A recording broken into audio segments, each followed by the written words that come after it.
Good evening, ladies and gentlemen. Welcome to the March 15th, 2023 Board of Supervisors Business Meeting. Beware of the Ides of March, and please join me in saying the Pledge of Allegiance.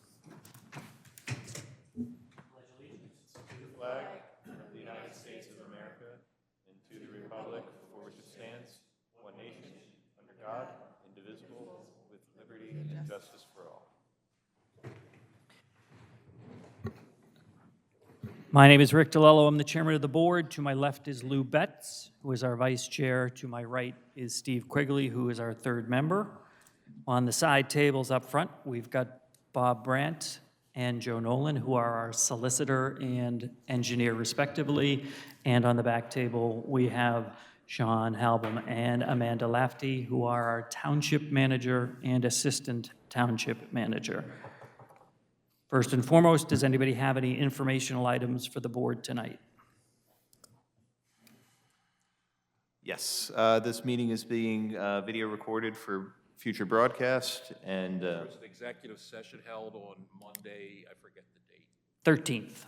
Monday, the 13th, to discuss real estate matters, and no decisions were made.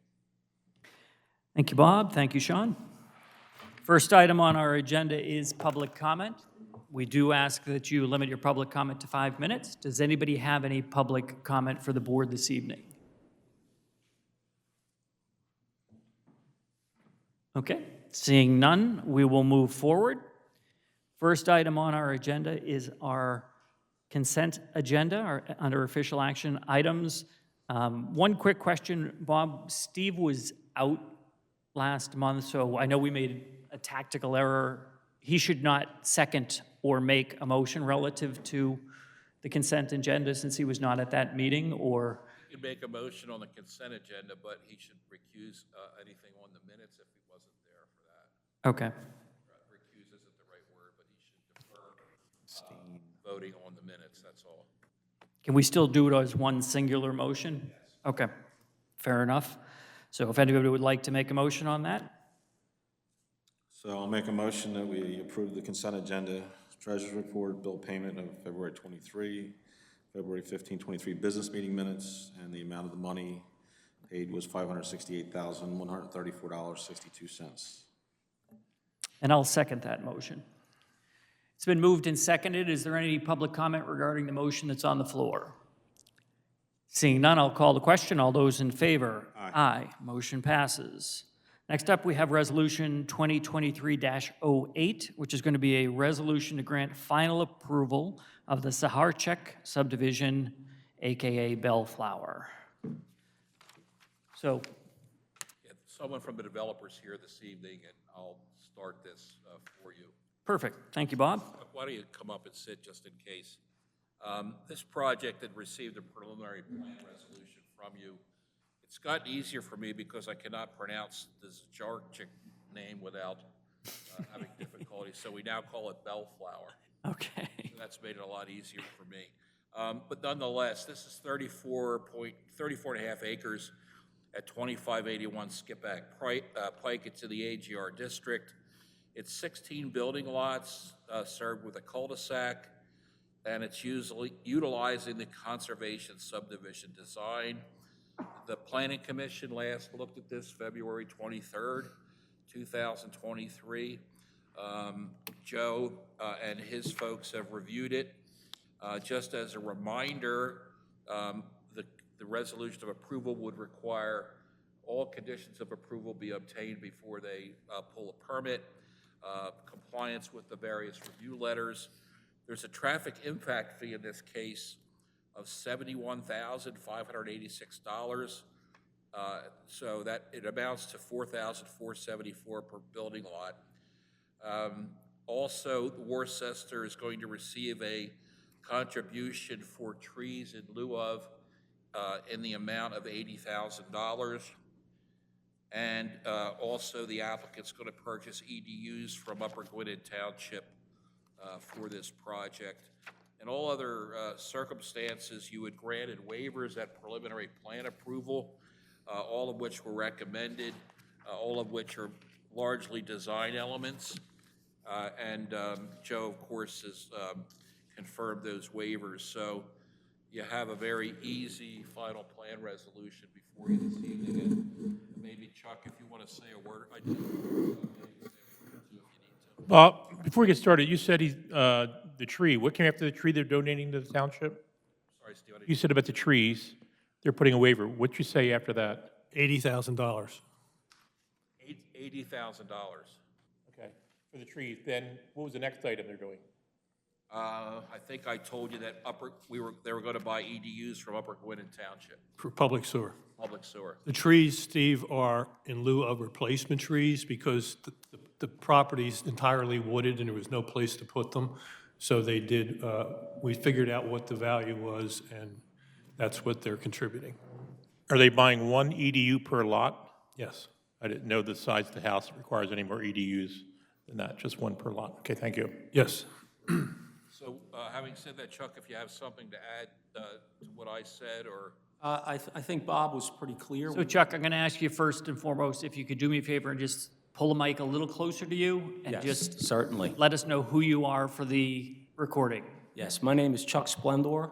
I represent the developer, and I am with Richard P. McBride's office. Gotcha. Thank you so much. You're quite welcome. Mr. Brandt was very succinct in what he had explained where we are in the process. I was before the Planning Commission last in February, at which point we received a recommendation for final plan approval based upon the most recent letters, review letters from both your township engineer and your township traffic engineer. After making revisions to address preliminary plans, we submitted final plans, and that's what was before the Planning Commission in February. And the review letters from both your township engineer and your traffic engineer are totally clean as to engineering comments. The only remaining items are the typical agreement sort of matters that need to be addressed, such as the development agreement, tapping fee agreement, so on, and the receipt of permits. And all of the permit applications are in the process of the final review for the project. They've been submitted now for many months, have received reviews from the DEP as to the NPDES, PennDOT as to the highway occupancy permit, and the DEP as to the 537 approval. So we are here this evening seeking final plan approval based upon the cleanliness of the review letters. Thank you, Chuck. So, Joe, I'm going to ask you a couple of clarifying questions that I asked back in December just to make sure nothing has changed in that regard. My understanding, as you mentioned, it's a highly wooded area, and the decision on the trees was more not to not plant trees, but to minimize the disturbance on what was there and sort of carve out more effectively. Correct. Okay. That was part of the decision. That's, some of the waivers were related to slopes and things, so we're not taking down, large swaths of trees. And this is a plan by right, Bob, correct? And it is using what we refer to often as the growing greener ordinance, but the conservation subdivision ordinance, so there's a certain amount of open space that's being maintained, and all those ratios have been calculated, and we're comfortable with all of those, correct? That's Yes, it complies completely with the township zoning ordinance. And Chuck, there are a number of conditions to the approval. Your client is fully yes. prepared and happy and content with everything and all those dollars being transferred for the different items that that Bob had articulated? Yes, we agree and accept all the conditions. Excellent. So fellow board members, Steve, do you have any questions? The first question is regarding the sewer. Upper Gwinnett, you're hooking up. How's it going to get there? Bethel Road, Birch Road? It runs southeast on Skipback Pike, Okay. down to the toll development called the Preserve, and connects into the existing gravity sewer system at the Preserve. There's a manhole, Steve, in the access entrance, and they're going to come in there and tie into that manhole. I guess my question is, there's no other piece of the property there to get developed. How big is the sewer pipe? I know sometimes the township restricts the use big sewer pipes versus little sewer pipes, and no one else can hook into it It's 8 in the inch. future. 8 inch is the minimum Okay. that you're allowed to put in, and that's what they're putting in. And then if I understand correctly, this connects then across the street to the pumping station that's at the corner of Sunnybrook Estates, correct? Is that, Eventually it gets there, yes. okay. That's correct. But that's all the same system. Gotcha. Now, the layout of the home, I haven't seen it for a while. Is it going to back up to the homes on Skipback Pike? I'm sorry, Steve, what was the question? How close are the homes going to come to the existing homes along Skipback Pike there? You want to show them the plan? Might be.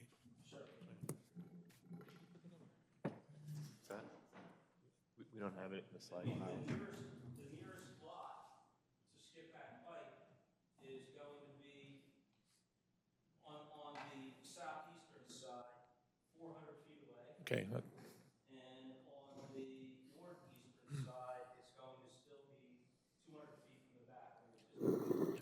I guess that property is a surprise to a lot of people. They ask me where this development's going in, and they see the homes along Skipback Pike, and they think that's their yard. They don't realize there's a large piece of land, wooded land, off of Skipback Pike behind there. Yes. So it's surprising that you wouldn't think 16 homes would be allowed to go in there, but it fits, I guess.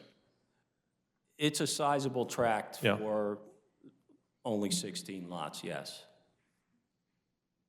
Okay. I remember being surprised there were 34 acres there, Right, over, ultimately. there's 20 acres of open space, woodlands remaining essentially. Real quick, did you do an inventory of the tree? I certainly know it. It's a wide wooded area. Are you selectively pruning the trees inside there, or just leaving it like a forest? We're going to leave it in a natural state, like a forest. Okay. Thank you. Yes, you're welcome.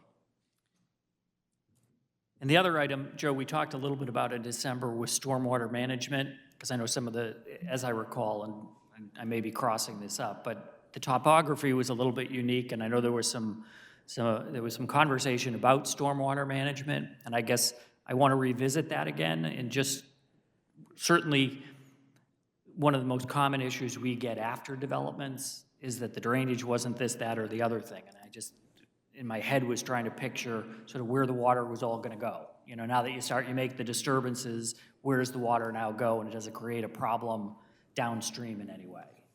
And maybe you can speak to that, Joe, or Chuck, I don't know. Well, we obviously have a stormwater management ordinance, and this was designed completely in accordance with the requirements of that ordinance. There's numerous basins on the property. It doesn't just go to one large basin. And the stormwater was reviewed not only by CKS, it was also the E&S controls and the MPDS permit that they're required to get. You're also having regulatory agencies reviewing the plans as well. But, and I will say, the engineer for this project, Susan Rice, understands our ordinance, and she complies, and she does a good job on the design of these projects. She designed the reserve, which is under construction. So I know there were questions, but if you look at stormwater design on the plans, you'll see the different areas and how the water is going to be handled. It's not just going to run straight down on the Skipback Pike, which is what people were thinking. Well, a couple of the comments that we got were pertaining to saying it's so close to Skipback Pike is that we could just creating a river. Like certainly there are some challenges further down Skipback in terms of just stormwater in general. When we get some of those heavy storms, the way the debris comes off of the turnpike and washes out a lot of that gravel that gets put that's supposed to sort of help mitigate it, and then it just overpowers it. And we obviously aren't looking to add to that problem further upstream, if you will. It was also reviewed by PennDOT, so you had a lot of different regulatory agencies reviewing. Joe, at some point, will it cross Skipback Pike and go into the creek across the street? The water, the excess water.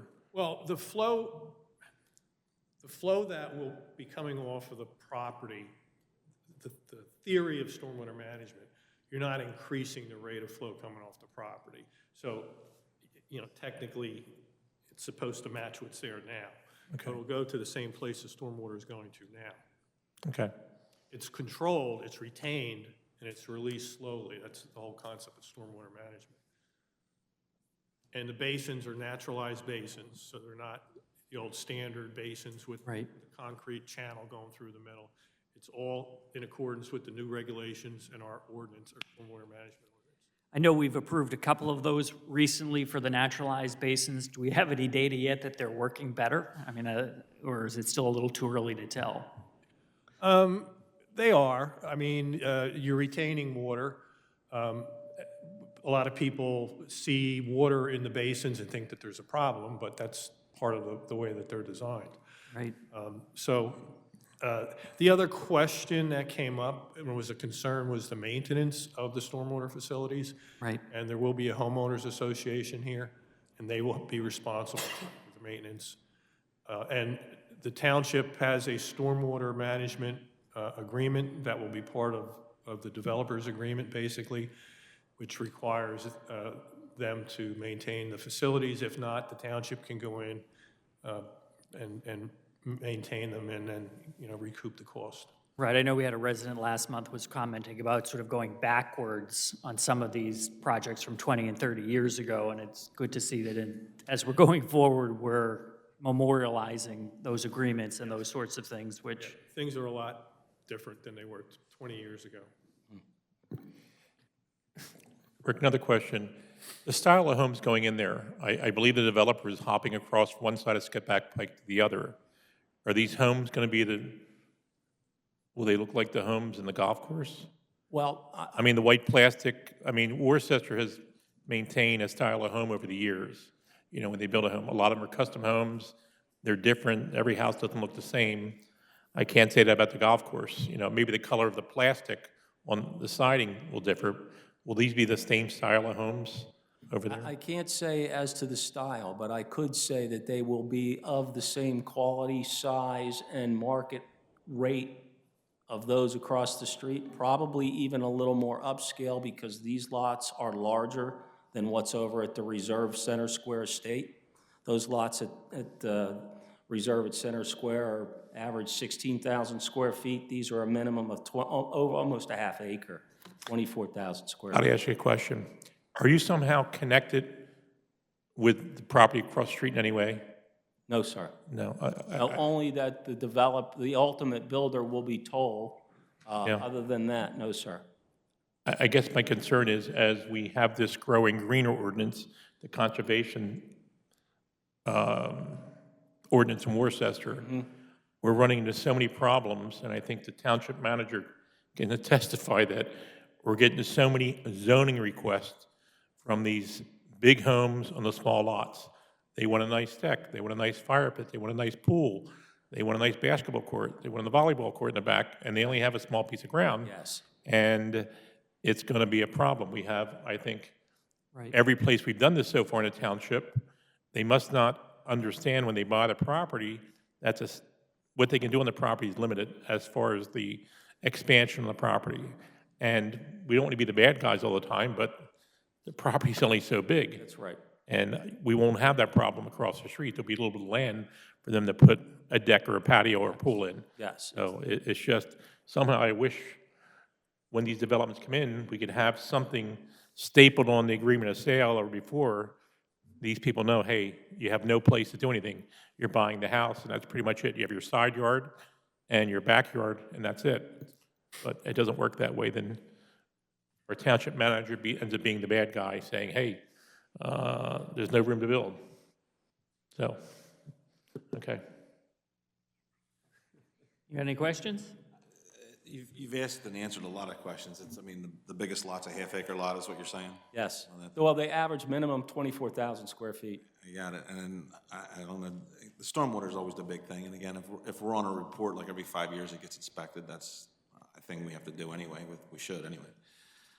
And again, when people buy these houses, I guess they understand that they're gonna not be able to put a pool, tennis court? Yes. I mean, Well, one of the that's- things that, because I've done a couple of projects with Toll, they're very good about is, when we do the stormwater management design, we design the stormwater management system to allow for whatever your ordinance says is the maximum allowable impervious coverage on a lot. Then we back out the ability for the future home buyer, if he would want to, install a pool, a patio, a deck, and we say to Toll, and Toll understands this, that means I can only build a home X amount of square feet, which would have the driveway, the front walkway, and our typical deck, and then allow a future homeowner to install a little more impervious coverage once he obtains the permit from the township, because because we've made accommodations for it in the stormwater management system. So we've already put some wiggle room into those calculations, where we're hopeful that we're not gonna put your township manager in a bind when somebody comes knocking on the door and says, I wanna put a shed, or I wanna expand my deck. You'll be able to see from the initial building permit application how much additional coverage he has available. At some point, though, you might need to say to a homeowner, no, you're not gonna put a basketball court on your property. There's just simply not enough impervious coverage available. Yeah, What Chuck just said is important, because most developments do not design their stormwater system for the total allowable impervious area on a lot. right. These are. So there's like a buffer, if you want to put it that way. And what happens is the people that come in for these lots that do something that would require stormwater management, they don't have to do it because it's already factored in. So the reserve was done that way, and this one's done that way as well. You mentioned the open space within the project. Is this common ground that all the neighbors could share, or is it just the wooded area? Well, it's common to the development, and it will be owned and maintained by the HOA, so it's accessible by any resident of the development. If they would like to go take a walk in the woods, they're certainly welcome to do that. There's no restriction on that. Are you putting any sort of a trail system in through that No, wooded area at all? we are not. We wanted to keep it natural. The idea here was to limit disturbance to the existing woodlands. Okay.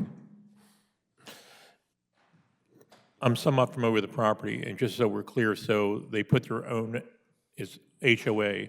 When the trees fall down from the common ground, If the HOA. that's the HOA's problem. That's right. And they're all paying for the tree to fall That's down there. correct. They'd be responsible to go take the tree off of somebody's lot if it fell down. The HOA would. Yes. Gotcha. Okay, Well, I thanks. was just recently made aware that the law actually says that wherever the tree lands becomes the problem, which I did not know. Mr. Brandt. Mr. Brand educated me on that particular item. So, okay. If anybody has no further questions and somebody would like to make a motion on this, I will entertain it. I'll make a motion, we approve Resolution 2023-08 for the Sahar Check, AKA Bellflower. Final approval. I'll second the motion. Okay, it's been moved and seconded. Is there any public comment regarding the motion that's on the floor? Seeing none, I'll call the question. All those in favor? Aye. Aye. Motion passes. Thank you, Chuck. Thank you. Have a good evening, all. Thank you. Next up, we have Resolution 2023-09. This is going to be a resolution to accept right-of-way along Stump Hall Road. Who's got the magic on this one? Oh, no, go ahead. Do it. No, by all means. Well, you can add to what I had said. Or endorse it. So this was a 3-lot subdivision approved in 1995. This is in connection with your Valley Forge corridor project. A portion of lots 2 and 3 were offered for dedication on that plan, but never accepted by the township. So now it's time to accept them. The resolution resolves that issue of the dedication, and the properties are, Lot 2 is owned by Nancy Sue Bickle, and Lot 3 is owned by Donald and Sally Louise House, and that's the resolution for your consideration. How did I do? A+. If you have any questions about that, Sean will answer them. So I thought this involved the Graham property, or these, am I, So Graham is related to both Bickle and House. okay, Is it Graham Bickle, I believe? Gotcha. You're referring to? Okay. I got you. Mr. Graham, right? That's, I know him as Mr. Graham. John and Mary Louise. Okay, so this is like an estate situation where these are family members, got it. Is there a reason why we didn't accept dedication in 1995? It just seemed to not happen. When we started going through the Valley Forge Corridor project, we needed all sorts of things, and we, if you recall, the other month, we had a complicated estate matter that took forever to figure out. Right. This is just one of the, I'd call this a cleanup matter. Okay. Does anybody have any questions for Bob on this? Nope. And us taking the right-of-way doesn't cause us any issues, just No, it moves the Valley Forge Corridor project ahead. fair enough. Steve, any questions? Yes, sir. Okay, somebody want to make a motion? Make a motion, we approve Resolution 2023-09, the Stump Hole Road Resolution. And I'll second that motion. It's been moved and seconded. Any public comment regarding the motion on the floor? Jim?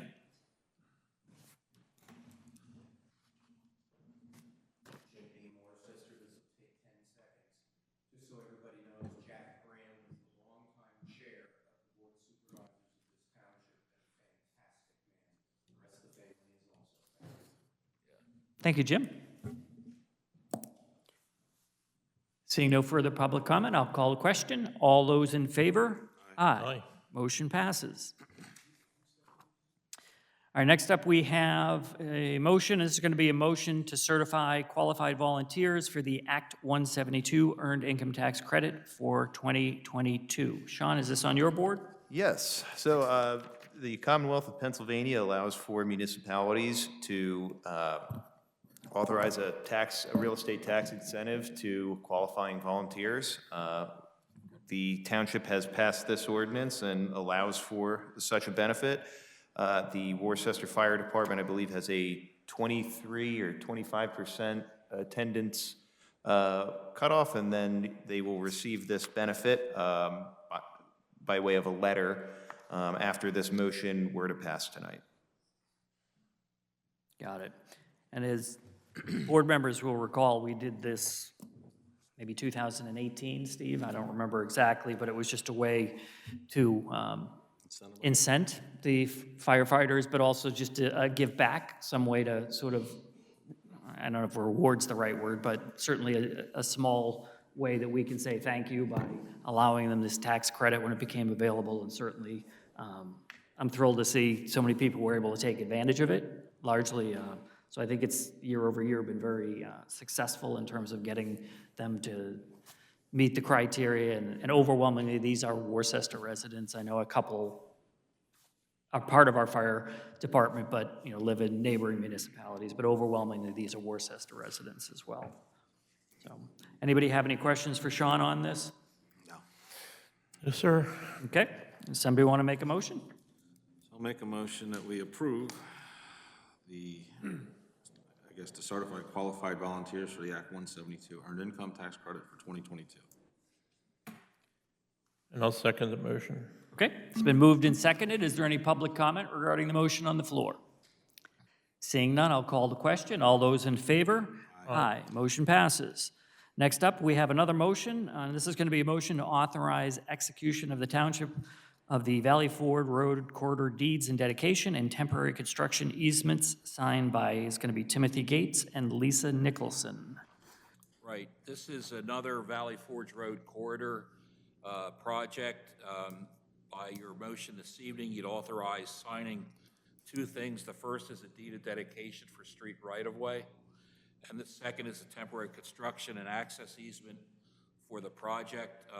As indicated, Rick, the owners are Gates and Nicholson. The property's at 2980 Township Line Road.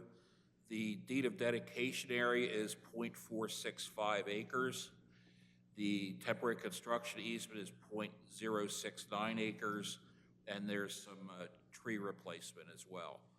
So by that motion, you'll be moving that one on for our ability to record.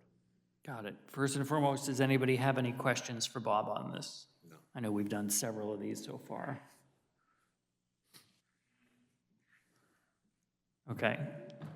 I'm going to say, Lou, say the motion and then per the conditions that Bob articulated so that we cover all the mechanics of that. So I'll make a motion, we approve and authorize the execution of the Township of Valley Forge Road Quarter deeds and dedication and temporary construction easement signed by the Timothy Gates and Lisa Nicholson, as by Bob's As per all the criteria outlined by Solicitor Bob Brandt. description. No, second it. Okay, it's been moved and seconded. Is there any public comment regarding the motion on the floor? Seeing none, I'll call the question. All those in favor? Aye. Motion passes. Next up, we have other business. Does anybody have any other business they wish to bring before the board tonight? Yeah, Mr. Chairman, I guess my concern is this project across the street on Germantown Pike and Valley Forge Road. I haven't heard anything about it in 4 or 5 months probably, if not more. The last I heard was the Lower Providence people were having a meeting here, and we were not to attend, I guess, and regarding environmental impact problems there. And has anything been done on, Joe? What's happening with that project over there? It's pretty much on hold right now. The developer and the developer's engineer is not pushing it at all. The activities on the site are probably due to cleanup for environmental areas that were found during the environmental studies for the property. The same thing happened with the golf course. That project, there was environmental cleanup on that property, which they went in before they cleaned up. It was chemicals from fertilizer and stuff. So it's pretty standard. The owner of the property is doing it, not the developer. The developer does not own the property yet, so it's still, that property is still owned by the current owner. Yeah, I guess my question is, you said there's no agreement. The original owner still owns it. The impact studies, the pollution problems that are on that site, where do we have a crack at that, making sure that it goes through all the different levels of the inspection, make sure it's cleaned? I know the neighbors have expressed some concern to me privately about the pollution problems over there, and I guess we're going to put a big drainage capture hole in there to try to direct the runoff there, but I guess they still have concerns about the leakage of the whole property. I'm not sure how far they go down to capture the battery acids and fuel and things there for decades. There was a full environmental study done on the property, and all of the regulation for cleanup permits is all regulated by DEP. Right.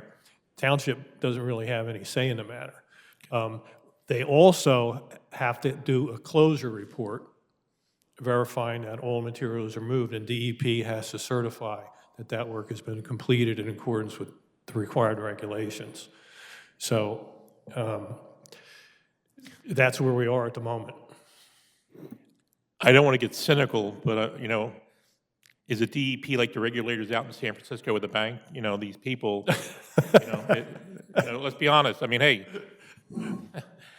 I'm concerned about the residents in that township as well as the township residents here. And I won't go any further with that, so, okay. No, I understand what you're I saying. want to make sure it's not moving too fast, that Worcester has control of the project before it gets too far going down the road, that we have input regarding what's happening there. Well, they have only submitted preliminary plans at this point. I've done 2 full review letters on the project. They have not responded to the second review letter. They have not submitted preliminary plans, revised preliminary plans to the township yet. They have not appeared before the Planning Commission yet. I think there are some issues that I think the developer is dealing with. So that's all I know at this point. Okay. Thank you. My turn? Your turn. Thank you. I have 3 things, actually. One, as far as that property is concerned, It was, and it probably still is, a current licensed junkyard for the past, I believe, 70-plus years. I have aerial pictures of that from the 50s and 60s. I believe it was a mobile station. I believe there may or may not be fuel tanks still filled with sand or being underground. It does go downhill towards Lower Providence, and there's a creek down there. In fact, there's, I guess, the trolley that used to run back there Yeah, there's an easement for the old trolley back there. for the trolley car. And I don't know where anything falls, but if there was an environmental study, when do we get it? If there is one, do we have it? Township has it, and I'm gonna request one. So that, as far as that, things are being moved around, and I hope somebody's watching what's going on. There's a bunch of tires back there. And if things are leaving Worcester, you almost want to manifest where they're going: dirt, tires, metal. When you do a study like this and you do remediation, you have to maintain very detailed manifest records. I just want to know if somebody's watching. You can say whatever you want. You can always fill out a piece of paper, but I just hope this is being really carefully monitored, because you have another problem. We have one down the street, and the Stimler Oil Company, there was a tank that was removed, and there's a video of it, and I showed Sean. It's owned by Ambler Coal, and it was the James A. Stimler oil tank. I don't know if there was fuel in it. I don't know anything about it. All I know is I seen an excavator ripping it down. There was a video on Facebook about it from a gentleman that actually worked there for over 5 years. So, tank's gone. Don't know if the dirt was removed. Don't know if it went anywhere. We don't know anything. So that property, I believe, should be at least identified, and maybe we don't have any information on it. That's one I think for Sean to look at, but I just wanted on the record. We're going to monitor this other project over here very carefully. I hope that one I think is concerning. I want to know. And another business, just for the public to know, the fire department, they have a truck that's sold. It's either gone or it's going to be leaving shortly, and they have a new one coming in the next 2 months. I believe this board is supporting the firehouse. They are going to order a new truck, and that's going to be here in, who knows, 3 years, because it takes them that long to actually get the metal to build it. So I just want that on the record also, that the fire truck is staying updated with their new equipment. So anybody wants to add anything to that? Any one of those 3 stories? So I do want to circle back to the property across the street, where obviously they're going through DEP and an environmental study. Is there a copy of that we will get as the township, or can get ultimately? You can request it, of course. Okay. We normally require those studies as part of the submission. We've asked for it in our preliminary review letter. So we are, Okay. things like that. We say the township should have copies of any environmental studies done on the property and any remediation work required by DEP. Okay. It's actually in our review letter. Rick, I guess another question came up. I remember the original design, there were some questions about where the buildings were set and the use of a fire truck getting it out and really changing Valley Forge Road. Should it be lined up? That's all the stuff you'll be looking at, Joe? Or has that been decided yet as far as the Valley Forge Carter and Germantown Pike? That's all, McMahon will be looking at that, and they have been looking at it. So that's part of the traffic engineering review.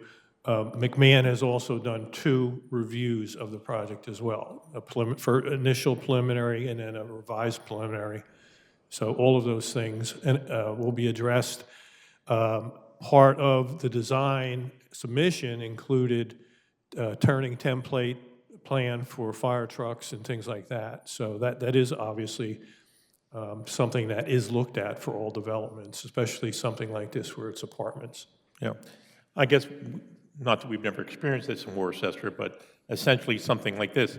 Meadowood has something tall, but this is different. It's more out in the middle of the road, and we have to be very careful with it. Right.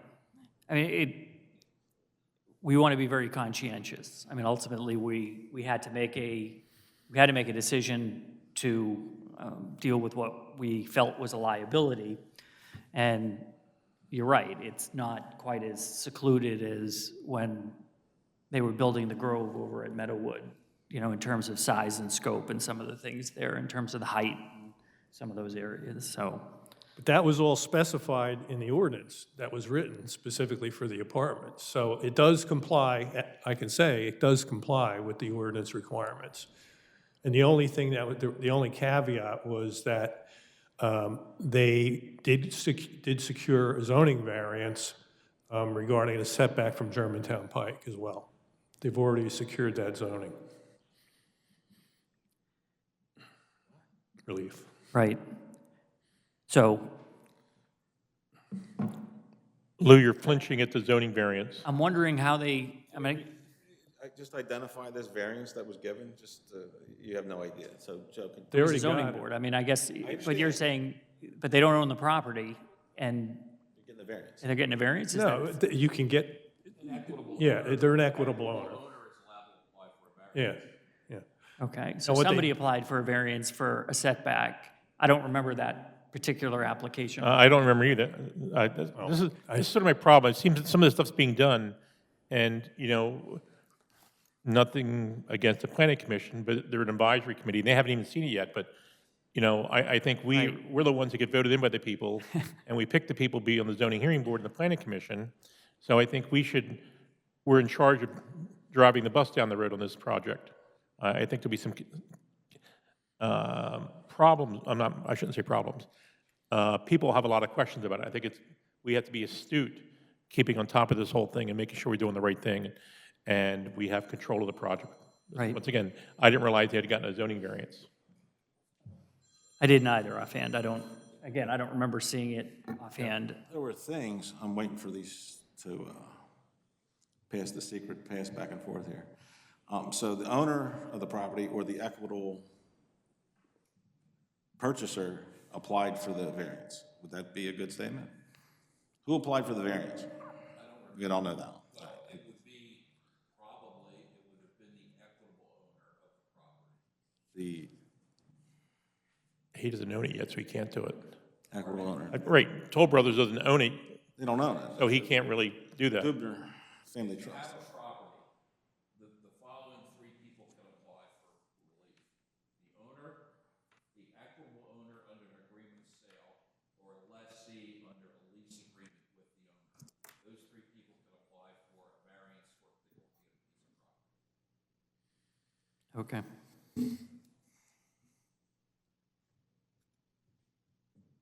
And they were granted that variance, I assume, based on, we don't even know that either. I don't remember. Sean can look that up, we can review that. I'd just like to know what's going on. I don't remember when it Fine. was, but I would, It's a setback, I'm assuming. I know it was when Tommy was, I understand, I just don't want to know what it is, and I don't recall it, and So Sean, I'm going to give you a couple of task items on this one. The first is any information on the specific variance, and we fully understand it went through the appropriate process in terms of going to the zoning board. The second is just making sure that all board members get copies of all the review letters from both Joe and McMahon on the project as well, just to make sure that we've got current copies of everything. Mr. Chairman, I guess the other question is that they were looking to get more units on the property. Has that been resolved yet as far as the TDRs? That still hasn't been done. Okay, thank you. So Steve, it's a great point. Certainly one of the elements of the ordinance when we made the adjustment was to look to leverage TDRs as a mechanism to take advantage of that TDR ordinance that was put in place, I think it was 2013. But certainly that was one of the mechanisms that we were trying to leverage. But that's really the free market system to see how that works, so. the other two were the Ambler coal thing, I think we identify that, where the manifest, where the metal went, where the fuel went, the toxic, if there was any damage to the dirt, and the whole property. Okay. I mean, I don't know anything, and the other one is, as long as we acknowledge the firemen and the fire Sure. truck they're growing, and they're getting new apparatus, so. They're an ever-evolving group in terms of that, but we look forward to the new truck that's coming next month, is what we hear on that one. That's, Waiting to look at it. I So- think Sean's son is waiting to jump on it. Picture taken with the new fire trucks, yep. Fair enough. Lucky if he doesn't jump in the way. Okay. Does anybody else have any other business they wish to bring to the board? Nope. Okay, so last up, we have public comment. If anybody, Winnie?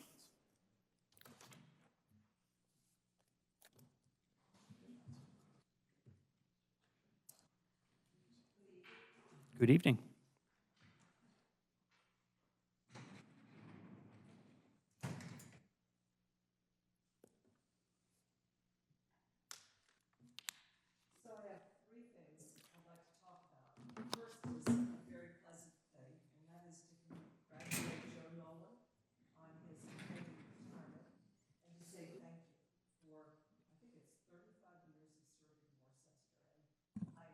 Thank you.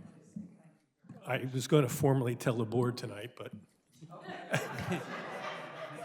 but you sort of jumped the gun. So this is sort of like the surprise party, Joe, and somebody shows up a couple minutes early. Not yet, but that's okay. It again. Thank you so much, Joe Nolan, for all you've done for our township. You're welcome. I wanted to follow up on questions that Lou was asking, and to go a little further. Have we been able to get a list of the contaminants on that property? I'm talking about Dubner property. And in particular, have we looked at whether asbestos is part of that? Because I know sometimes when you're talking about automotive things and so forth with brakes, that's an issue. And I know there have been problems in other parts of Pennsylvania. Ambler's a good example. Did we get a list of contaminants? So no. I mean, we haven't received a copy of the environmental study that I'm aware of, but we can request it. So certainly that's one of our takeaways is to get a copy of that. But offhand, I do not believe we have a copy of that, so I can't speak to it, or can we? Let me correct. Okay. If you would file a right-to-know request, there was a report issued that I think I got this week, maybe. Yeah, if you file a right-to-know request for the PADEP report, PADEP report. PADEP? Yep. Report. Okay. For the BET or City View, I'll know what you're talking about. I'll know it's in reference to this Okay, document. I may ask you after this just to That's put it fine, down yeah. right. Okay. Gotcha, thank you. You're welcome. But I'm glad you all are pursuing it as you are, because I think it is an important issue. And you answered the question about the TDRs. None have been issued at this point in time. Small question. Does anybody know how close the apartment building will now be to the road? I mean, they got a variance on the setback. We don't know that off the top of our head even. If you would look at the plan, you'd be able to figure it out, or Joe might be able to tell you. I don't know off the top of my head. It wasn't a big number, and what they wanted to do would to give more space away from the Lower Providence side. And it was just, it may have been 20 feet. It wasn't a big, not like they're right up on the road. Okay. Oh, no question. I mean, we're talking 4 stories, right? And it's at a high point. It's going to be visible. The other thing, just switching for a minute, we talked briefly at the last meeting about the comprehensive plan draft. There's a draft in front of you. And a number of us expressed some concerns about the 5th chapter. It did not appear to be the fifth chapter had changed substantially since the task force finished with it. And we've talked a lot within the group trying to figure out what might have happened. When we submitted our last comments on that 5th chapter, we never really got together again. Our work ended in December, and we never got to see how everything was incorporated in that final report. And we simply don't recognize some of what's in the 5th chapter. And if you read that chapter, it doesn't really correlate well with a lot of the rest of the comprehensive plan, where we're talking about the importance of preserving our historic and rural heritage, the importance of open space, the importance of thoughtful development. It reads like a lot of what is in the Montco comprehensive plan. And it's talking about our villages having industry, and I'm talking not commercial, but industry, as well as commercial and so forth. I'd like to request, if we can, that the task force be permitted to look at that 5th chapter again and make comment and share it with you and the Planning Commission. So it's a request that I have. I think we could do it pretty efficiently, and I think it'd be worthwhile because you wanted our input, and I don't believe this reflects our input. So that's it. So thank you so much, and thank you for your diligence, especially on what's happening with Fairview Village. Thank you for your comments. I'm not going to respond on the request. I'm sure the board would want to digest on that, so we don't have an immediate answer on that particular item, but certainly appreciate you bringing up the issues. Does anybody else have any public comment for the board tonight?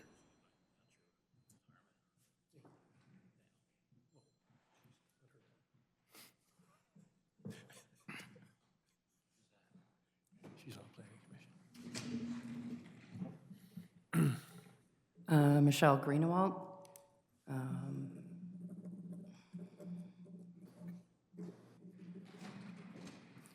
Also like to thank Joe Nolan for all his service to our township. He's done an excellent job. He's always very thorough and very knowledgeable in in how he presents the research that he's done, that he's given to this township. So thank you so much, Joe. I would also ask for a little bit more transparency on that project going down there because we didn't see any preliminary plans. It came to our attention that there was one when Joe was at a meeting after Tommy had left. We were kind of like, what? We hadn't seen anything. The meeting that we had to make a recommendation to the supervisors, I agree with Supervisor Quigley that there just needs to be a lot more about what's going on over there. Both Planning Commission member, Mr. Andorn, and myself said we couldn't even make a recommendation one way or another, and we wanted it noted that we didn't have any data, we had nothing to look at, so there was nothing to recommend to you. And there was quite a heated discussion between Mr. Andorn and Tommy, Mr. Ryan, and even myself. So we did not feel comfortable moving it on. He just kept telling us it could be a potential litigation, and we had nothing to comment on. No data, nothing. So So let me stop you just for 1 second, Michelle. I think what you're referencing is not the plan for over there, but when we had to make the curative amendment, if I remember correctly, just to make sure that I'm understanding what you're referencing, I guess. It's not a preliminary plan for across the street where that questions were raised. It was for the curative amendment that we had to it clearly pass. was written in regard to that. So, Okay. Michelle? It wasn't a plan where you saw the buildings and things. that's right. We weren't provided that. That's correct. Michelle, could you tell me the vote that was approved versus the? Yeah, it was 3-2. So we had Chair Scheer and Lee Koch and Michael Holzenbeck at the time before he resigned voted to move on with the recommendation to the supervisors, and Bob and I said no. Because? Well, we had nothing to, I mean, what were we looking at to review to recommend you? We had nothing, no data, no papers, no nothing. There wasn't anything. And it was told to you that you weren't He said it required was to have this information? but quote unquote potential litigation, and he wasn't allowed to give us anything. So you felt like you were like forced to make a decision based on no information? That's correct. Interesting. You were pressured into. That's correct. And I did attend the zoning hearing meetings that were the formal, like a public hearing. And the person who did the research, I forget his name, also was not sharing any data in regard to that zoning ordinance change. So, Michelle, you mentioned the professional that the township hired. you were questioning him, and he wasn't willing to share the information with you.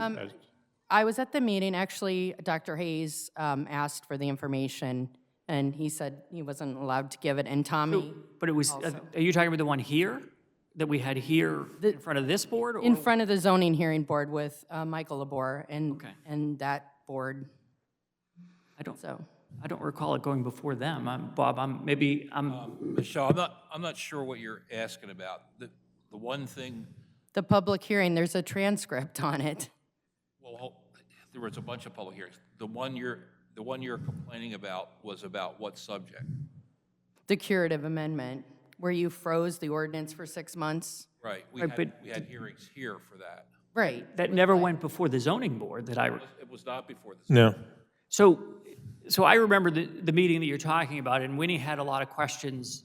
There was a fine line to walk in terms of what, Well,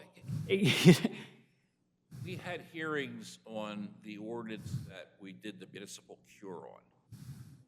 We had a whole procedure we had to follow. I don't have it memorized, but we had a hearing here on that. We had several meetings here on that. right, but I don't know what the one you're complaining about that you didn't have the information. I don't know which. Well, that was the planning commission hearing where Bob Andorn and I couldn't refer it on for recommendation. But, I mean, I guess at the end of the day, like there needs to be more transparency with a lot of it because you have a lot of people that are asking questions, right? So, I mean, I guess, Bob,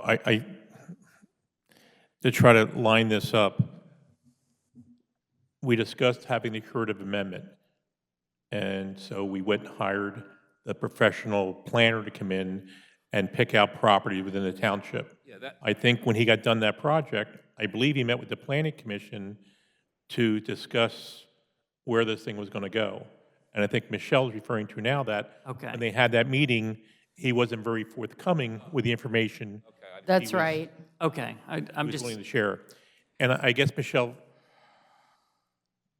once again, I think when it came up, we were trying to tell the people that this isn't something we were looking for.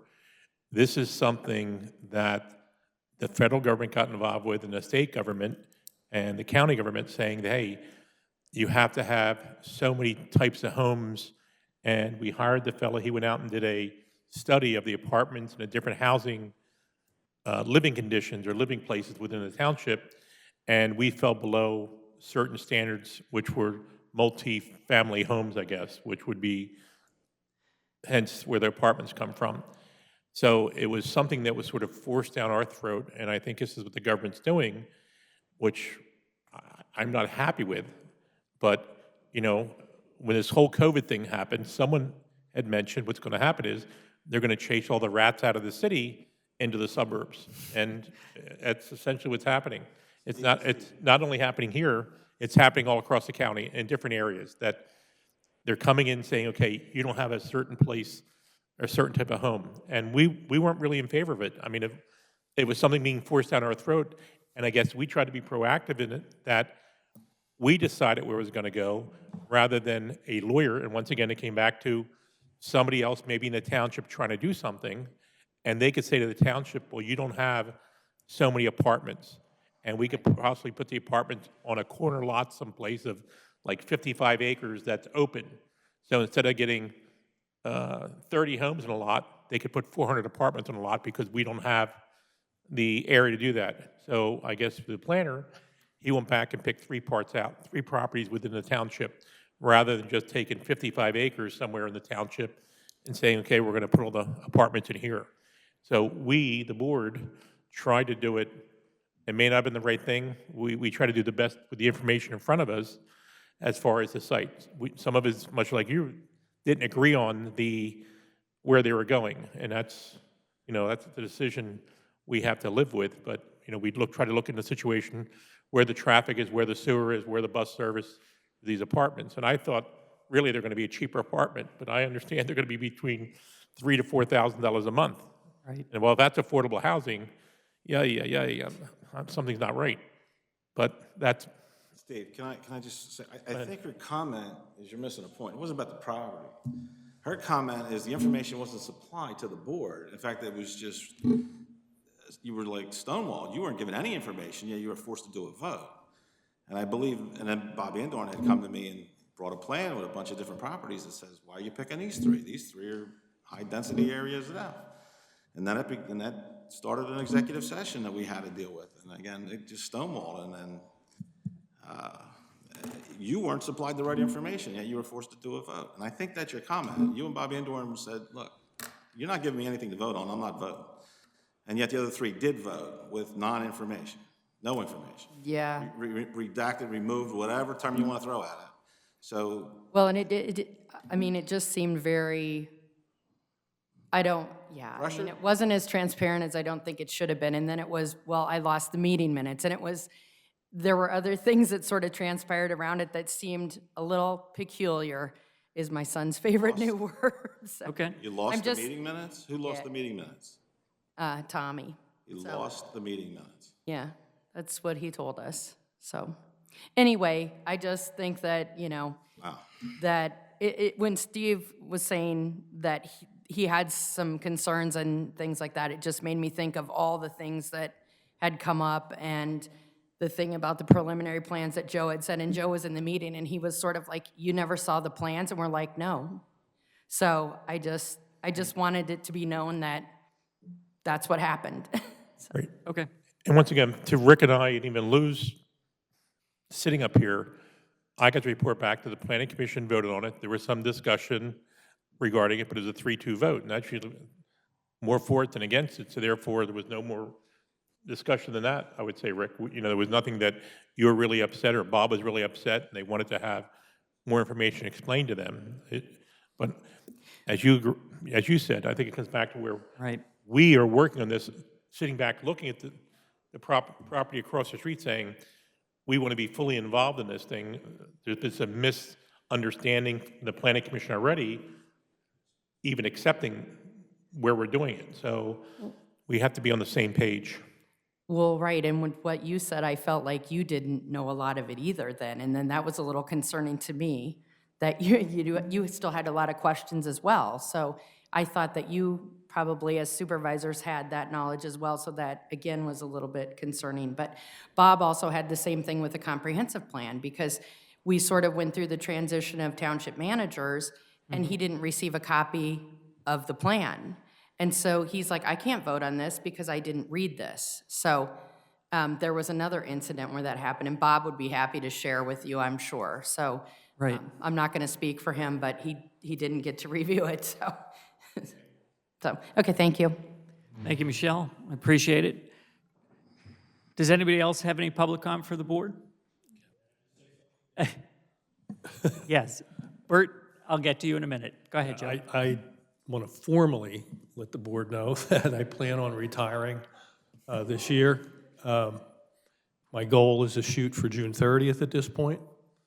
I've talked to Sean, and I'll work with Sean, from here until that time, and hopefully we can come to an acceptable solution. So just wanted to let you know, it's been since 1987, I've been an engineer here. It's a long run, and I've enjoyed my time. But you'll still see me for the next 3 or 4 months. So, Joe, I'm going to say a few words. So first, congratulations. Certainly when you went through the acquisition last year, that's sort of a trigger that maybe you were thinking it might be time to transition. And congratulations for anybody that has the opportunity to both retire and enjoy retirement. It's well-deserved, it's well-earned. Next, I want to say thank you. As a board, 1987, I don't even know how many boards that is, but it's in 1987, I was a junior in high school. George Lewis, John Graham, and Jack Kelly. That was the board then. So Jack Graham, who was mentioned earlier in the meeting. But ultimately, what I don't think a lot of people know, we make jokes occasionally that, when we broke ground here, you were the engineer, and that was back to the 1700s. But 1987, every year, every January, we have the meeting that I like the least, which is the reorganization meeting, because we make a lot of decisions there where we say yes to people and we say no to people in terms of appointments. But ultimately, you serve at the pleasure of the board. And every January, the board makes the decision. There's no lifetime contract that you get as a solicitor, as an engineer. To have gone through so many iterations of boards and so many, and we all know the mechanics of how sometimes appointments work, to have gone through all of that for decades is unbelievable. For me as a board member, a project gets mentioned and it's like, oh yeah, well 19, yeah, that was this, and the sort of institutional knowledge you've been able to provide year after year after year. I don't know that we've had an event where you haven't had some knowledge of something, from 25 years ago that you say, I probably have something in the file on that. It certainly makes our job a lot easier to do that, but to ultimately, to have had the trust of the board year after year after year is a testament to you as a person, your integrity. And look, everybody's going to disagree with the engineer. You cost us money sometimes. That's, other than our solicitor, that's just the way life works sometimes. But, you've done for me, you've made the job easier for me. I don't want to speak for Steve or Lou directly, but it's certainly, we're sad to see you go, but we understand. And, again, a heartfelt thank you from us. We'd love to do something a little bit more formal before the 30th if we can sort of coordinate that with your schedule, but certainly your work here you've left your mark here in a way that will, for decades and decades forward, your fingerprints will be on this community in a very positive way. So thank you. You're getting a cake in 2 months, please. Thank you, thank you. Mr. Chairman, I'm wondering if maybe for the next month meeting, you'd like to bring me, if I could bring some letters where Mr. Nolan crafted his profession by writing me letters back in '87 I would from my say, file at home. Were they good letters? bring them if they were good. Otherwise, they can get lost. Or was I admonishing you in some way? Are you going to bake the cake? But thank you, Joe. Appreciate it. You're welcome, thank you. 35 years, get your golf clubs out, because Bert, you're up.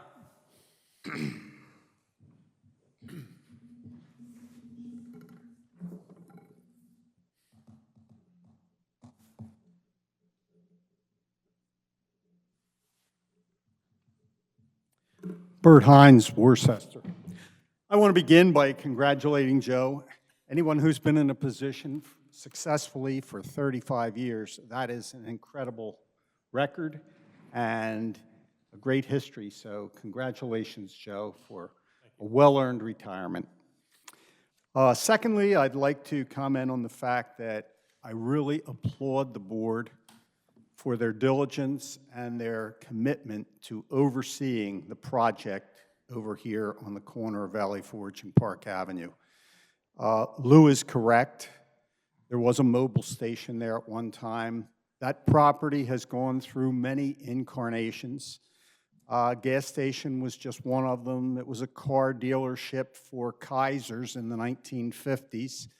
Kaiser Rambler, AMC, Renault, and Peugeot in the Eagle. 60s. Jeep Eagle. Yep. So, I never drove any of those. I can proudly say.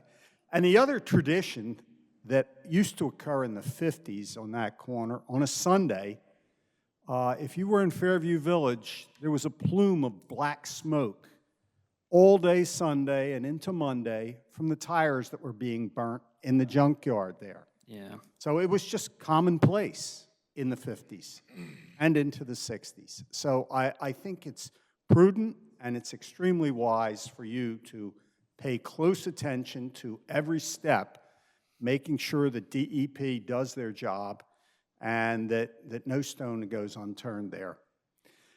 The next thing I'd like to do is piggyback on what Winnie said about the comprehensive plan. I talked a little bit last month about the final chapter of the comprehensive plan, And I would really strongly urge you to accept Winnie's proposal for reconvening the task force to relook at that final chapter.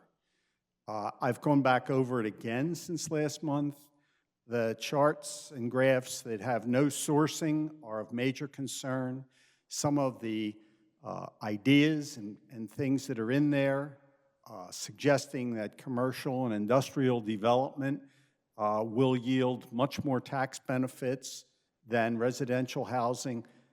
That is all alien information to a person who was on the committee, and I didn't miss any of those meetings. As Winnie told you, we were pushed in December to get this done. We had comments, we had discussion. The other chapters prior to that reflect accurately the comments and the discussion. There's alien information in this final chapter that we didn't discuss, and we never again came back as a group after Brian and Stacy did the write-up of what was done. So I would urge you to seriously consider Winnie's proposal. Thank you. Thank you, Bert.